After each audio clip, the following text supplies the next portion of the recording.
আসসালামু আলাইকুম। আপনার আগে জামাত নেতার কথাগুলো শুনেন, তারপর আমি কিছু কথা বলতে। সারা বাংলাদেশের সব জামাত আর শিবির ঢাকায় করে সিল দেবো না ইনশাআল্লাহ। এটা ভয় পাবে না, সব একেবারে সাইজ হবে। কালকে আমরা একটা সংবাদ সম্মেলন করতে পারি ওই যে গুলশানে, হ্যাঁ।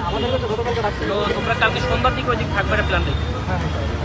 আসরে নামাজ ওই দিক পড়ো। কালকে ইলেকশনটা আমি যাচ্ছে, কবে ইলেকশন এই সময় আর পাবো নাকি? এবার ইলেকশন হবে ঈদের মতো, কে কি করে এটা ভয় পাবে না, সব একেবারে সাইজ হবে ইনশাআল্লাহ। ভয় তো কোনোদিনই পাই শিবির না। হলো ছাত্র সংসদ সব গণহারে জিতবে, সাক্ষী পেয়ে জিততে হবে। সারা বাংলাদেশের সব জামাত আর শিবির 17 জিতবো, 15 জিতবো, সব সব সব সব সব ঢাকায় করে সিল দেবো না ইনশাআল্লাহ।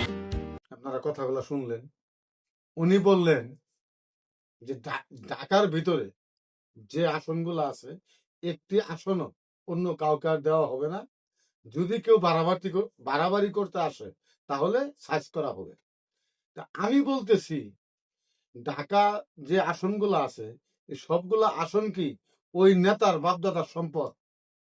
যদি ওই নেতার বাপদাদার সম্পদ না হয়, তাহলে ওই আসন দেওয়ার কে?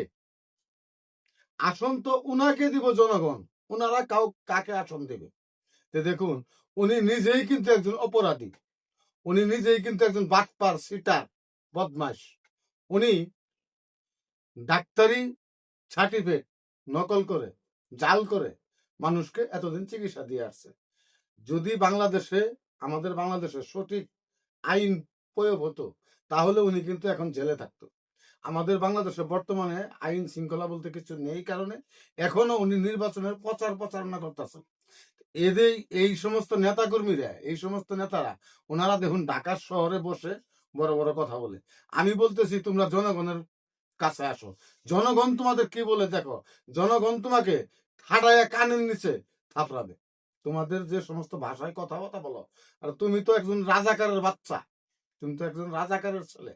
তোমার মুখ দিয়ে এই সমস্ত কথাবার্তা শোভা পায় না। তুমি যদি জনগণের সম্মুখীন হও, তাহলে বুঝতে পারবে তুমি কত নিকৃষ্ট একজন মানুষ। তোমাকে জনগণ কি বলে।